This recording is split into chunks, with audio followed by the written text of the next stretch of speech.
Fake News de Libération, les décodeurs du monde, l'AFP Factuel. Ils sont des dizaines et des dizaines à défendre le politiquement correct au sein d'entités gavées d'argent public, de votre argent. Et nous, sur Immédiat, nous sommes une toute petite équipe pour démonter les mensonges du système. Nous avons besoin de vous. Aidez TV Liberté.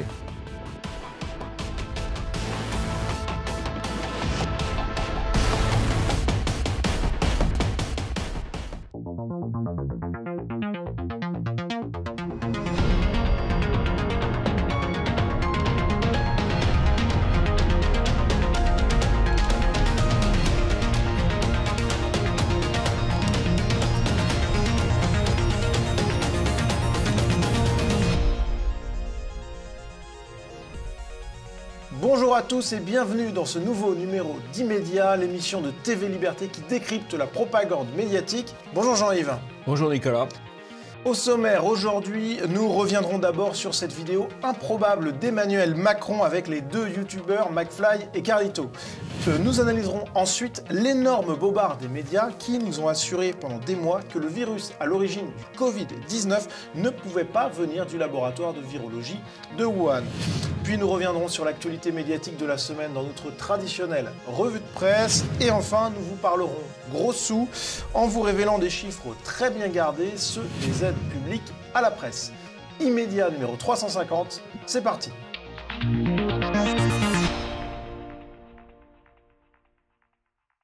Et l'image de la semaine, eh bien, c'est celle d'Emmanuel Macron, le président de la République. Et Jean-Yves, le président de la République française, était dans les locaux de l'Élysée avec deux youtubeurs, McFly et Carlito, deux youtubeurs stars, un petit peu sur cette plateforme américaine.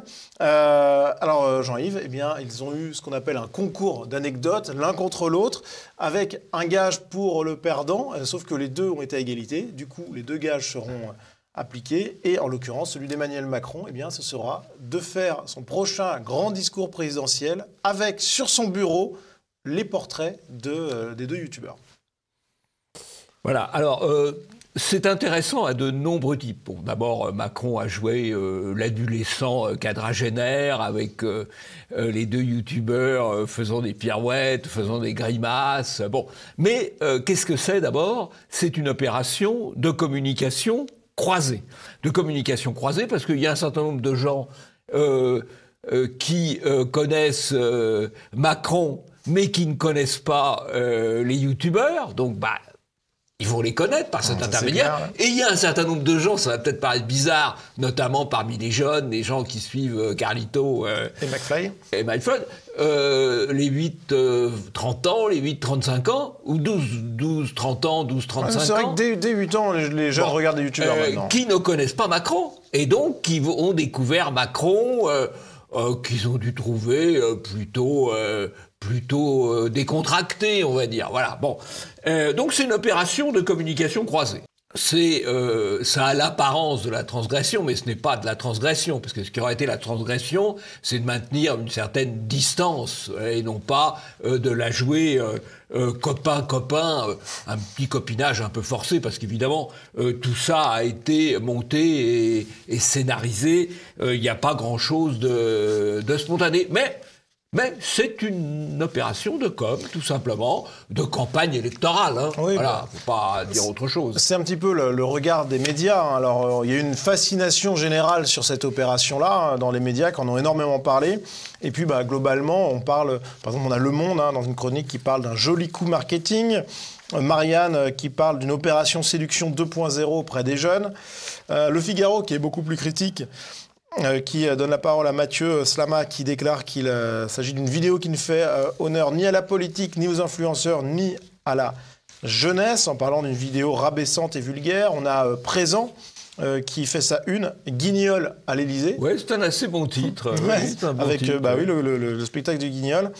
Et on a Gabriel Cluzel, qui tweet « Se laisser tirer la langue, mettre leurs photos sur son bureau, briser les codes, c'est éculé jusqu'à la nausée. » C'est respecter les codes avec humilité pour protéger la fonction qui serait aujourd'hui transgressif.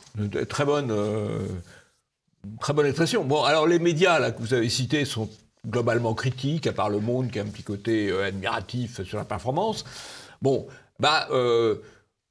ça s'explique à la fois par la clientèle de la presse écrite et même de certains médias audiovisuels. Et puis, il y a aussi une certaine jalousie, parce que c'est vrai que ces influenceurs, avec leurs 6 millions d'abonnés, ils comptent aussi dans la fabrication de l'opinion. Et après tout, Macron, il fait des opérations de com en se déplaçant pour rencontrer des journalistes, là où il y a eu des événements. Là où il se fait une opération de com avec des influenceurs dans une émission, on peut dire, de divertissement. Ah oui, c'est du divertissement de YouTube, quoi. Voilà. Ouais. Effectivement, il y a peut-être une petite pointe de jalousie, ce qui n'empêche pas que le concept même de cette émission-là est quand même, enfin de ce concours d'anecdotes, cette vidéo YouTube est quand même très spéciale. Hein, et accessoirement, alors avec la photo, les gages, les photos des deux zigotos sur le bureau de l'Élysée, je ne suis pas sûr que ça contribue quand même complètement à la crédibilité internationale de Macron. Je ne suis pas sûr que le président chinois, que le président russe trouve ça très, très sérieux. Hein. Enfin, le président Erdogan, vous voyez, je suis éclectique dans mes propositions, dans mes comparaisons. Bon, voilà. Oui, c'est vrai que ça ne fait pas ça du tout. C'est quand même ridicule. Accessoirement, mettre les gus dans les avions de la patrie de France, c'est aussi une manière de dire à l'armée c'est moi qui commande et qui vous impose ce que j'ai envie de faire. Voilà. Parce que c'était leur gage à eux. Ils auront alors ceci étant, un tour bon dans courage quand même, parce que si les pilotes sont un peu taquins, ça risque d'être un voyage qui leur laissera des souvenirs. Ça peut chambouler un peu. Oui, quand même, oui. Passons au premier sujet, l'énorme bobard des médias sur l'origine du Covid-19.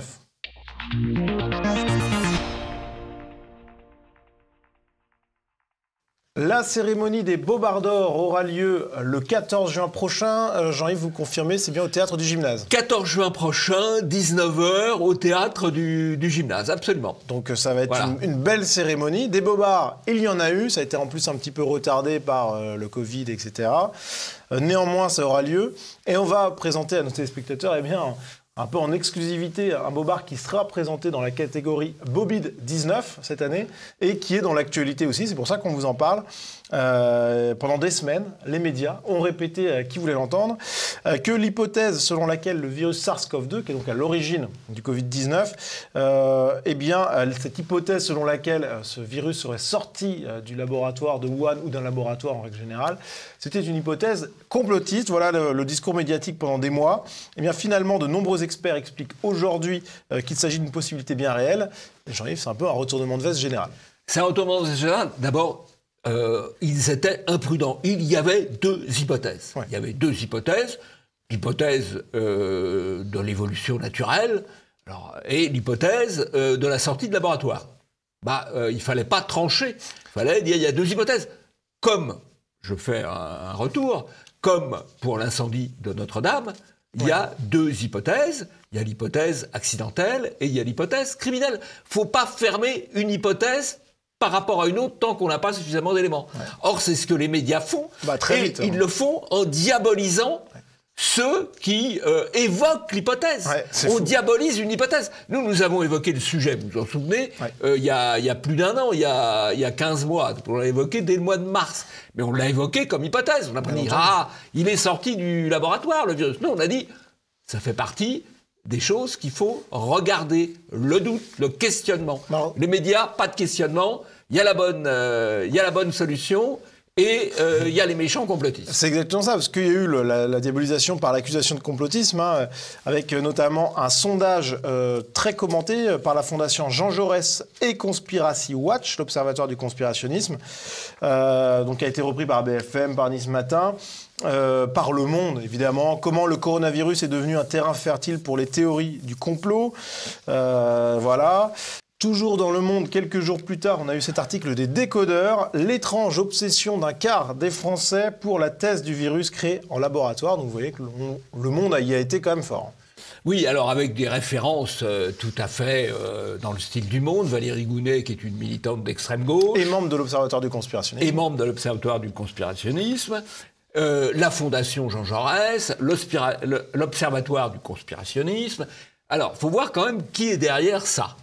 La Fondation Jean Jaurès, c'est une association de gauche, une fondation de gauche. Très à gauche. Très à gauche, qui bénéficie de subventions importantes du gouvernement, du Parlement et d'un certain nombre de grandes entreprises privées. Voilà, donc on voit... La vie est belle pour eux. La vie est belle pour eux, c'est un élément du système. Ouais. Conspiracy Watch, l'observatoire du conspirationnisme, avec M. Rudi Reichstadt, qui est lui aussi un militant d'extrême gauche, eux, ils bénéficient de subventions publiques, directement ou indirectement, et notamment de subventions de la Fondation pour la mémoire de la Shoah, et surtout de la DILCRA. La DILCRA est un organisme de propagande gouvernementale, antiraciste et anticomplotiste. Eh bien, voilà à quoi sert l'argent public à refuser d'examiner tranquillement des hypothèses qui peuvent s'avérer fausses, mais qui en l'occurrence ont plutôt tendance à s'avérer exactes. C'est peut-être encore prématuré pour le dire, mais probable. Alors on va voir que Le Monde et les médias de presse écrite n'étaient pas seuls avec cet extrait du journal télévisé de 20h de TF1. Sans surprise, cette crise sanitaire, elle est une aubaine pour les contestataires et autres mouvements complotistes. Je vous propose de regarder cette enquête signée Antoine de Pressigou, Thierry Valta et Juliette Robichon. Chauve-souris ou pangolin, le coronavirus est d'origine naturelle, c'est une certitude. Et pourtant... C'est des amis qui me l'avaient dit, qu'apparemment ça partirait d'un laboratoire franco-chinois. Moi je penserais plus pour un test dans un laboratoire qui a mal tourné, c'est clairement. Marine Le Pen elle-même semble se poser la question. Que des gens s'interrogent pour savoir si ce virus est d'origine, entre guillemets, naturelle, ou s'il ne peut pas avoir échappé d'un laboratoire, est une question qui me paraît être une question de bon sens. Jamais une théorie du complot n'a connu un succès aussi rapide. Il est parfait ce reportage de TF1. Le ton, n'est-ce pas c'est une origine naturelle, c'est une certitude. Ouais. C'est une certitude. Ouais, c'est incroyable. Et puis alors, pour bien montrer comme on oppose des sachants, c'est-à-dire les hommes des médias, les gens soucieux des convenances, on interroge deux types qu'on présente un peu avec un certain mépris, parce qu'ils reprennent au fond l'hypothèse qui va s'avérer plus que sérieuse. Et donc on a vraiment... l'opposition des sachants qui sont dans les convenances, et donc les convenances, au moment de ce reportage, c'est de dire c'est une origine naturelle. D'ailleurs, le pangolin a été lancé pour ça. Parce que c'est formidable, le pangolin, c'est un animal sorti de très loin, et donc ça mystérieux, donc ça fait rêver le pangolin. Voilà. C'était une superbe opération de détournement d'attention, le pangolin. En tout cas, on voit qu'à l'époque, les médias étaient très, ils étaient sûrs d'eux-mêmes, clairement. Sauf que Jean-Yves, eh bien, on a eu des doutes de plus en plus avérés, mais il fallait peut-être s'éloigner un peu de la France pour le savoir. Oui. Alors, on a eu effectivement des doutes avec des articles qui ont commencé à apparaître dans le Daily Mail. Voilà. On vous en a parlé. Oui. Il y a eu aussi une étude je crois, du CNRS. Oui, ça, c'est dans le journal du CNRS. Qui posait la question. On vous en a aussi parlé. Toujours avec prudence. Toujours avec prudence. Et aujourd'hui encore, nous restons prudents. Parce Bien sûr, c'est pas sûr du tout. Il n'y a pas de certitude. Exactement. Simplement, la bonne attitude, c'est de s'interroger. C'est pas de dire c'est tout blanc ou c'est tout noir. C'est parfois plus compliqué. Alors justement, on a eu quand même quelques doutes, ce qui a amené certains rares journalistes à poser quelques questions. Et vous allez voir qu'en phase 2, parfois, il y avait beaucoup de certitudes. Exemple avec Jean-Jacques Bourdin qui pose la question à Karine Lacombe. Est-ce que vous croyez à l'hypothèse d'un virus échappé d'un laboratoire ? Non, je n'y crois pas. Parce que j'ai vu de nouvelles études, de nouvelles questions se poser autour de ça. Vous avez vu ? Je n'y crois pas. Vous n'y croyez pas. On ne trouve pas de traces dans le génome que l'on connaît bien maintenant, de traces, on va dire, artificielles ou construites par l'homme dans le génome. Donc non, je n'y crois pas. Alors, Bourdin a fait plutôt le travail. Mais ce qui est intéressant, c'est Karine Lacombe qu'on présente comme une scientifique. Parce qu'elle est scientifique. Qui avait fait d'ailleurs l'apologie d'un médicament qui s'avérait inefficace, le Remdesivir. Sur le Covid-19, elle a été moyenne, ça c'est clair. Mais elle emploie 4 ou 5 fois le mot « je n'y crois pas ». Je n'y crois pas, je n'y crois pas. C'est-à-dire qu'elle est dans le domaine de la croyance, alors que quand on raisonne en scientifique, on doit être dans le domaine du doute. À la limite, elle aurait pu répondre « ça ne me paraît pas l'hypothèse la plus probable ». Oui, voilà ce qu'elle a pu répondre. Voilà ce qu'elle aurait pu répondre, si elle était scientifique. Mais elle n'est pas scientifique. Elle est là pour faire la promotion de la politique gouvernementale et de la promotion des intérêts de certains laboratoires pharmaceutiques. Pas plus. Ni plus ni moins. Alors en tout cas, on a vu, Jean-Yves, que les médias avaient donc d'abord une position et puis que peu à peu, face au retournement de situation, avec de plus en plus de publications scientifiques qui appelaient à évoquer cette hypothèse comme possible, eh bien les médias ont donc retourné leur veste. On a une illustration avec France Info qui, le 2 février 2020, parlait donc de cette sortie d'un laboratoire de Wuhan comme d'une rumeur propagée sur les réseaux sociaux. Et le 8 novembre, quelques mois plus tard, l'hypothèse d'un virus échappé d'un laboratoire serait-elle finalement crédible? La question est donc posée. Et cette semaine, on a, entre autres exemples, parce qu'il y a beaucoup d'articles médiatiques sur cette question, un article du MIT, des experts appellent à une réelle investigation concernant l'origine du Covid-19, et France Culture qui prend un peu de recul. Longtemps cantonnée à une banale fake news, l'hypothèse d'une fuite du SARS-CoV-2 d'un laboratoire de Wuhan ressurgit. Quelles sont les preuves dont dispose la communauté scientifique? Donc on voit, Jean-Yves, qu'on commence à se poser des questions. La fake news d'hier est parfois la vérité d'aujourd'hui. Alors, les médias auraient pu faire preuve d'un peu plus de prudence, parce qu'il y a déjà eu des cas de sortie de virus de laboratoire. Bon, ça fait partie des choses qui peuvent arriver. Je crois que vous avez quelques exemples, d'ailleurs. Oui, alors quelques exemples qui sont parus dans un article scientifique publié en 2014. On a, par exemple, la variole à Birmingham en 1977, qui est sortie d'un laboratoire. L'encéphalite équine au Venezuela en 1995. Le H1N1 en 1977, le SRAS dans les années 2000, qui est aussi sorti de laboratoire. Et d'ailleurs, en parlant du SRAS, on a eu en 2014 une disparition de plus de 2000 tubes contenant des échantillons du virus SRAS. On n'a jamais su où ils étaient.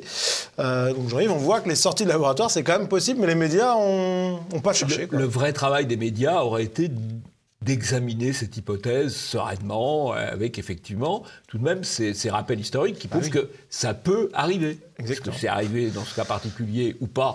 Il y a encore un peu tôt pour le dire, mais ça peut arriver. Le doute. Jean-Yves, pourquoi il y a eu finalement cet aveuglement médiatique général sur cette question-là? D'abord, il y a l'effet boule de neige dans les médias. Tout le monde dit un peu la même chose. Il y a le fait que Trump, on était en campagne électorale, Trump marquait quand même quelques doutes. Oui, il l'appelait le virus chinois. Il l'appelait le virus chinois, donc c'était pas bien. Voilà, et donc on s'est engagé du côté de ce qu'on pensait la vérité face aux méchants complotistes. Conformisme et anti-Trumpisme explique qu'une partie de la paresse... Ça n'est pas incompatible. Et il y a peut-être la paresse médiatique aussi, parce qu'effectivement, faire des recherches sur l'histoire, oh là là... S'il fallait travailler, alors là, où irait-on? Bon, en tout cas, il y en a qui ont bossé. C'est ceux qui ont cherché des bobards toute l'année passée pour les présenter à la cérémonie des bobards. Donc, on le rappelle, c'est ce 14 juin. Donc, lundi 14 juin, 19h, au théâtre du Gymnase. Il y aura encore quelques contraintes sanitaires, mais la jauge devrait être des 2/3. Donc, ceci étant, je conseille quand même à ceux qui veulent venir de ne pas tarder pour s'inscrire, parce qu'il y aura un moment où nous serons probablement obligés de fermer les inscriptions. Donc, si vous voulez être sûr de venir au Bobard d'Or, inscrivez-vous. Rendez-vous sur le site bobardor.fr. Et nous, on va passer à la revue de presse.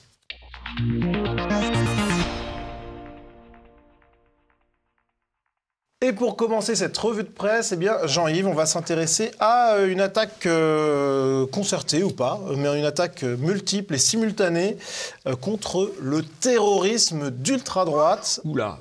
Ça a commencé par un article de Mediapart, le terrorisme d'ultra-droite, en 3 parties, dont 2 sont déjà publiées. Donc, ultra-droite, anatomie d'une nouvelle menace terroriste. On a également eu un dossier de la Croix avec une effrayante, un terrorisme d'ultra-droite, une autre menace. Et on va écouter Marie Boéton, journaliste à la Croix, qui nous parle de ce dossier. Les services de renseignement, les policiers, les juges antiterroristes sont catégoriques. Cette menace d'ultra-droite va crescendo. Pour preuve, depuis 2017, pas moins de 6 attentats d'ultra-droite ont été déjoués dans notre pays, et encore un très récemment, il y a une quinzaine de jours. Oui, alors, c'est sûr, la menace d'ultra-droite en 5 ans, 0 mort. La menace du terrorisme islamique en 5 ans, 250 morts. Et aujourd'hui, on a un attentat par mois, à minimum. Mais c'est l'objectif de faire des fausses balances, des fausses fenêtres. Honnêtement, c'est un dossier qui a été donné par les services de police, et je dirais même dire de manipulation policière. Alors ils ont donné ça à Mediapart, ils ont donné ça à La Croix. Ils ont donné ça au Monde aussi. Et au Monde, et les autres ont repris. Alors c'est pas étonnant si vous voulez, parce que vous avez quand même dans l'appareil d'État un certain nombre de gens qui aiment bien ça. Vous avez M. Nunez, qui est l'ancien directeur de la DGSI, qui est chef coordinateur du renseignement à l'Élysée, ça fait partie de ses activités normales.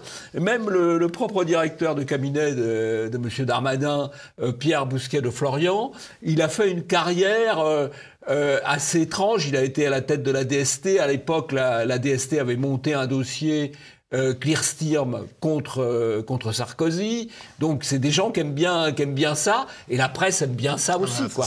Et là, c'est contre l'extrême droite. Voilà, c'est dans le contexte général. Quand on parle des attentats déjoués, alors peut-être que dans le lot, il y en a quelques-uns qui seront peut-être véritables attentats, mais sinon c'est souvent des projets d'attentats manigancés par des gens qui sont complètement... C'est des propos, avant on aurait dit des propos de bistrot. Ouais, voilà. C'est pas un attentat. Si on considère qu'il y a un projet d'attentat à partir de propos de bistrot ou de propos de réseaux sociaux, alors là, il y en a pas 5 ou 6, il y en a beaucoup. Après, on monte l'affaire et puis on fait du média. Voilà. En tout cas, on note quand même... On se souvient, on a parlé la semaine dernière de l'affaire de Châtellerault, où un homme a eu la vie pourrie pendant 17 ans pour une affaire qui relevait d'un sous-montage policier. Il ne faut pas oublier ça. Et quand même, ce qui est incroyable aussi à noter dans le travail de La Croix, c'est les visuels pour illustrer les propos sur la menace terroriste. Un visuel avec une photo d'une opération de génération identitaire et une autre d'une manifestation d'Action française. C'est absolument délirant. C'est l'amalgame. L'amalgame. D'ailleurs, tout ça est quand même, si vous voulez, il y a l'amalgame, on parle de terrorisme, on met génération identitaire. Génération identitaire, on le dissout. Et maintenant, vous avez le discours des ministres macroniens ou des relais macroniens sur le Rassemblement national ennemi de la République. Tout ça marche ensemble. C'est évidemment une opération de manipulation politicienne et de propagande. Bien relayée auquel par les se médias. Prêtent les médias subventionnés. La Croix, 4,7 millions de subventions. En 2019, Ça fait beaucoup par lecteur. Hein. Ça fait beaucoup. Ouh là là. Alors, on va passer à un autre sujet, mais un petit peu relié. En Allemagne, le président de l'AfD, Jean-Yves, a été perquisitionné à son domicile pour un post Facebook stigmatisant les migrants. Il faut aller lire la presse allemande pour le lire, pour impression. Die Welt, qui parle donc de déclarations contre la sauveteuse en mer Carola Rackete. Donc la sauveteuse en mer, ce sont les propos de Die Welt. Donc le parti est soupçonné d'avoir posté une photo de Carola Rackete avec la phrase « J'ai importé la torture, les violences sexuelles, le trafic d'êtres humains et des meurtres ». Et Die Welt conclut « Il aurait pu stigmatiser un certain groupe de personnes, les réfugiés, comme des criminels selon les soupçons des procureurs ». Certains le sont, oui. Alors, ce qui est quand même extraordinaire, donc, ce n'est pas le patron de l'AfD, c'est le patron de l'AfD en Thuringe. Oui, très juste. L'AfD étant le premier parti allemand en Thuringe. Hein. La Thuringe, c'est le cœur de l'Allemagne. Hein. C'est Weimar. Voilà. En tout cas, il était perquisitionné. Et donc, il est perquisitionné pour un tweet. Un tweet. Perquisitionné à son domicile. C'est incroyable. C'est évidemment quelque chose qui est une atteinte aux libertés. Bon, ceci étant, c'est le genre d'événement à mettre en parallèle en France avec la dissolution de Génération identitaire. C'est la même logique totalitaire des pouvoirs en place. Et pas un mot dans les médias français, en tout cas à l'heure où on a tourné l'émission, on a fait les recherches. Il faut aller sur F de Souche. Et effectivement, il y a eu beaucoup plus de mots pour une autre persécution contre un autre opposant dans un autre pays, puisque ce qui a agité, Jean-Yves, les médias français ces derniers jours, c'est l'affaire biélorusse, avec un opposant qui a été arrêté à l'aéroport de Minsk après un atterrissage d'urgence d'un vol qui reliait 2 pays de l'Union européenne qui survolaient la Biélorussie. Une manœuvre un petit peu spéciale, effectivement. Les médias se sont révoltés. Loukachenko a franchi une certaine ligne. Donc c'est le titre du Monde qui reprend des paroles d'opposants en exil. France Info qui fait un direct sur la Biélorussie. Emmanuel Macron dénonce un acte inacceptable. L'éditorial du Monde... Biélorussie, l'impunité n'est plus une option. Avec ces propos, l'opération biélorusse, soutenue par Moscou, fragilise un peu plus un système juridique international constamment attaqué par les régimes autoritaires. S'il veut préserver un minimum d'ordre sur la planète, le monde démocratique se doit de réagir avec fermeté et unité. L'impunité n'est plus une option. Voilà l'éditorial du Monde. Ça, c'est un petit éditorial bien va-t-en-guerre, hein. Non, mais c'est fou. Bien va-t-en-guerre. Alors, on a d'autres papiers partout sur la Charente Libre. Il y a eu un édito, donc ça, c'est pour la PQR.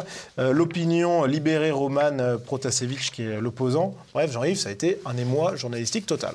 Oui, alors on n'a pas du tout eu le même émoi en 2013, quand l'avion, là, c'était pas l'avion d'un kidam, l'avion du président bolivien, du président de la Bolivie, a été interdit de survol d'un certain nombre de pays, dont la France, et détourné, dont la France, parce qu'il venait de Moscou, et il était soupçonné d'avoir à son bord Snowden, le dissident Snowden, était soupçonné d'être au bord de cet avion, donc la France a interdit le survol parce qu'elle craignait que le président se pose et que Snowden demande l'asile. Alors si un type qui mérite l'asile se met à demander l'asile, alors c'est pas possible. Non mais quand on y réfléchit, c'est incroyable parce que on a frontière ouverte pour le moindre Africain subsaharien qui vient se toquer à la porte, on lui ouvre les portes en grand. Mais alors le dissident réfugié en Russie, on ne veut pas qu'il demande l'asile. C'est incroyable. Ouais. Incroyable. Et donc l'avion a été finalement obligé a été détourné sur l'Autriche, où il a dû se poser parce qu'il ne pouvait pas ensuite avoir assez de carburant pour traverser l'Atlantique. Avion fouillé. Avion fouillé, l'avion du président, contrairement à tous les usages diplomatiques, avion fouillé, bloqué pendant 12 heures. Ouais, c'est ça. Ils n'ont pas trouvé Snowden, qui prudemment est resté en Russie. Et honnêtement, on lui conseille de rester en Russie. C'est un pays où il est en sécurité, alors qu'ailleurs, il risquerait de finir dans les geôles américaines. En tout cas, c'est sûr que les médias en avaient fait beaucoup moins à l'époque que ce qu'ils font aujourd'hui pour la Biélorussie. Autre actualité, retour en France, Jean-Yves, avec une actualité médiatique qui concerne le CSA, le fameux Conseil supérieur de l'audiovisuel, avec un remplacement de Michel Léridon par Anne Grand-Dénon. Et Jean-Yves, c'est une personne qui a un beau CV pour la remplacer. Oui. Alors, c'est pas la tête du CSA, c'est dans les organes du CSA. C'est dans les organes du CSA et pour assurer le pluralisme, notamment. C'est-à-dire si c'est nécessaire. Alors, d'abord, elle a un beau CV. Elle a été chargée des relations institutionnelles de France Télévisions. Quand on dit chargée des relations institutionnelles, ça veut dire lobbyiste. Hein, voilà. Bon. Et puis, là, elle occupait un poste tout à fait extraordinaire. Elle était directrice, donc toujours à France Télévisions, je cite, de la réglementation, de la déontologie et du pluralisme. À France Télévisions. À France Télévisions. Donc sous le même Orwell, dans 1984, il n'avait pas imaginé un titre pareil. On est dans la novlangue pure. Quoi. La déontologie et le pluralisme de France Télévisions. Donc maintenant, elle va s'occuper de déontologie et du pluralisme au CSA. Donc pour tous les médias. Elle va étendre son empire dans tous les médias. Et on nous dit d'ailleurs, dans les articles qui commandent cette nomination, c'est très important au moment où l'élection présidentielle arrive. Et d'ailleurs, dans Le Monde, on note qu'elle a une grande expertise sur le pluralisme. Ah c'est sûr. Oui. C'est impressionnant. Eh bien, en parlant de pluralisme, on va regarder la séquence de la semaine, une des séquences de la semaine. C'était durant l'entretien de Sonia Mabrouk sur le plateau de Quotidien face à Yann Barthès. Et vous allez le voir, elle a de la répartie. Vous allez me répondre non, mais est-ce qu'il y a une idéologie à CNews? Une idéologie? Ouais. Non, absolument pas. Pas Il y en a une à Quotidien? Non, pas spécialement. Vous êtes sûr? Ouais. Bon, alors même chose à CNews. Donc, vous semblez en douter? Pas du tout. Non? Éric Dupond-Moretti en pense aussi, Tout comme vous, vous ne doutez pas. Donc quand on dit que CNews est une chaîne de droite, c'est faux? Non, non, c'est faux.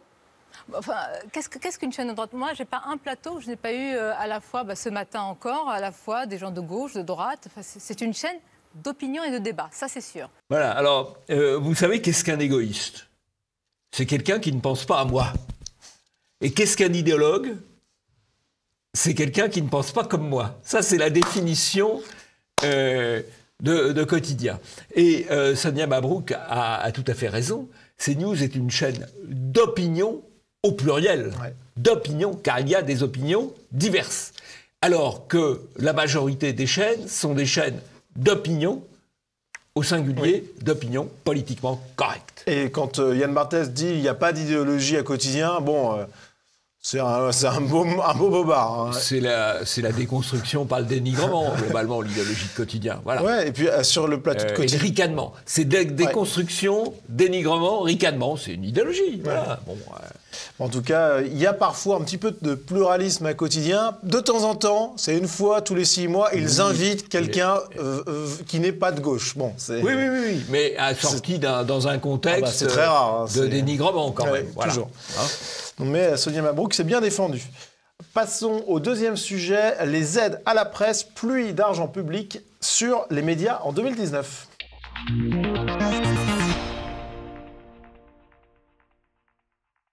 Le montant et la validation des aides à la presse sont des secrets bien gardés, mais la semaine dernière, le média La Lettre A a publié un article éclairant, titre par titre, comment se répartissent 225 millions d'euros d'aide à la presse, c'était en 2019. Le média a pu accéder un peu par hasard aux données concernant cette année 2019, grâce à un document Excel caché au milieu de milliers d'autres documents qui étaient en accès libre sur les serveurs gouvernementaux.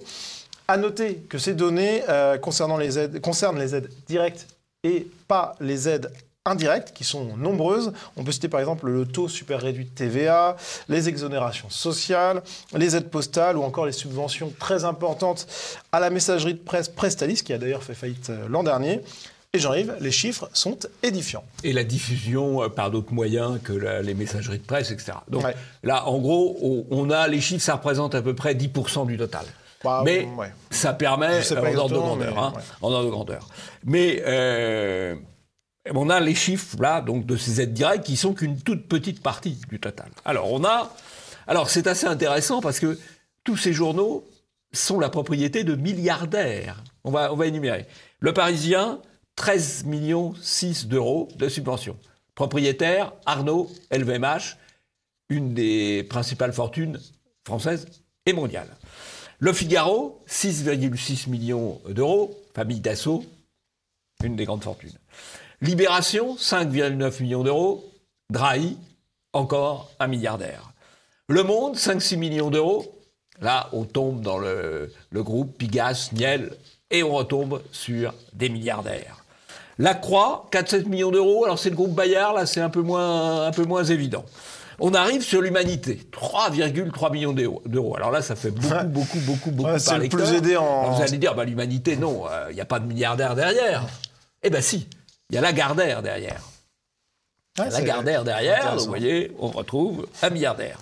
Et puis on termine par l'Opinion, 1,9 million d'euros, et les Échos, 1,6 million d'euros. Là, on est à nouveau dans l'empire Arnaud, LVMH. Donc vous voyez, les contribuables, saignez-vous les contribuables, il faut aider les médias des milliardaires. Mais Jean-Yves, ces montants sont quand même énormes.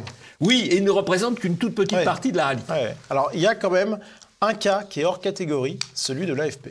Alors, l'AFP, 124 millions d'euros, mais là, l'AFP, c'est la matrice à bobards, donc il faut quand même injecter... Il faut du carburant pour les bobards. Il faut du carburant. Non, mais c'est incroyable, 124,5 millions d'euros, voilà, donc c'est des chiffres, on l'a dit, Jean-Yves, qui sont difficiles à obtenir, tout simplement, parce que le gouvernement s'oppose à leur publication. Roselyne Bachelot s'est expressément opposée à cette publication. Il y a eu une transparence avec Frédéric Mitterrand, qui avait été annulée ensuite, suspendue dans le jargon administratif. Finalement, à la suite d'une saisie de la commission d'accès aux documents administratifs, le ministère a récemment répondu que le document récapitulant ces aides était en voie de finalisation et qu'il serait prochainement diffusé, sans plus de précision. Parce que théoriquement, on devrait le savoir, théoriquement. C'est très simple, il y a quand même des mandats de paiement. Hein, non, mais oui, voilà, donc c'est extrêmement simple. Hein. Oui, a priori, ça me prend beaucoup de temps à finaliser. C'est extrêmement simple. Hein. Alors, ça, c'est vraiment de l'opacité, quoi. Ouais. Et ce qui est intéressant, c'est qu'en plus, on a des aides directes, indirectes. Enfin, tout est très complexe à quantifier. Jean-Yves, c'est un sacré bazar, quoi, tout simplement. Oui, et évidemment, l'association des médias, ils ne souhaitent pas trop qu'on sache leurs petits arrangements. Voilà. C'est le moins qu'on puisse dire. On a une citation d'ailleurs, Check News, qui parle de cette question-là. Donc Alliance Presse, qui est donc l'organisme d'Alliance des médias, s'oppose à cette publication. Les éditeurs ne sont pas favorables à la publication des aides par titre. Ce n'est pas juste de se focaliser uniquement sur la presse. Bah non, bien sûr. Mais les subventions, c'est public. Ah oui. L'État publie normalement un document épais, ça doit être sur Internet d'ailleurs, qui doit faire cette épaisseur-là de subventions attribuées. Mais c'est pareil, les communes, elles doivent rendre public leurs subventions, les régions, elles doivent rendre public, les départements rendent public, mais c'est extrêmement difficile d'accès, et c'est jamais sur Internet. Ouais, mais là, concernant la presse, il y a quand même un devoir de transparence d'autant plus grand, à mon avis, c'est qu'on est sur de l'impact sur l'opinion. Oui, mais la presse, elle veut bien informer, bien désinformer, mais pas sur elle-même. Oui, c'est vrai, ça veut être très juste. Et la presse, c'est pour la transparence dans plein de domaines, mais pas sur les aides qu'elle reçoit. Ah là là, non, c'est sacré, ça. Jean-Yves, ça va être la fin de cette émission, mais vous avez un coup de chapeau. Oui, alors, un nouveau numéro d'Éléments, toujours excellent, 100 pages passionnantes. Alors, ils ont titré sur un livre d'Alain de Benoît qui était Jésus, qui est intéressant sur le plan historique, mais l'essentiel du numéro, c'est un dossier sur l'identité, c'est un dossier qui parle de génération identitaire, c'est un dossier qui fait un portrait tout à fait intéressant de F. de Souche. Pierre Sautarel. Ouais, très intéressant. Très bon portrait. Pierre Sautarel, c'est quand même quelqu'un qui est à la source de beaucoup d'informations, de réinformations, d'informations, et qui nous sert beaucoup à Immédiat. Donc, absolument, c'est le premier blog de réinformation de France et depuis un certain nombre d'années. Il y a un article sur Julien Rogy, votre ami Rogy, qui a fait connaître Nietzsche à une génération qui regarde Mike Floyd et Carlito. McFly et Carlito. Et sachant que Julien Rogy est sur YouTube, et il vaut mieux s'abonner à sa chaîne, et à la chaîne de TVRT bien sûr, qu'à la chaîne de McFly et Carlito. Ça, voilà. Et puis il y a un article d'un portrait là, de génération identitaire par Bousquet. C'est vraiment tout à fait intéressant. Et enfin, un débat entre Coussidière et Michel Geoffroy sur l'assimilation. Voilà. Puisque Coussidière a fait un livre, éloge de l'assimilation, et Michel Geoffroy a parlé d'impossible assimilation. Donc c'est un débat tout à fait intéressant. D'ailleurs, on voit bien que Coussidière, en dehors du titre sur l'éloge de l'assimilation, il n'y croit pas beaucoup. Ah, bon. En tout cas, il faudra lire ce numéro qui, effectivement, a l'air passionnant. Et bien, Jean-Yves, c'est la fin de cette émission. Merci à vous de l'avoir suivi. N'oubliez pas, diffuser cette émission autour de vous au maximum, c'est très important. Et puis Jean-Yves, on se dit à la semaine prochaine. À la semaine prochaine.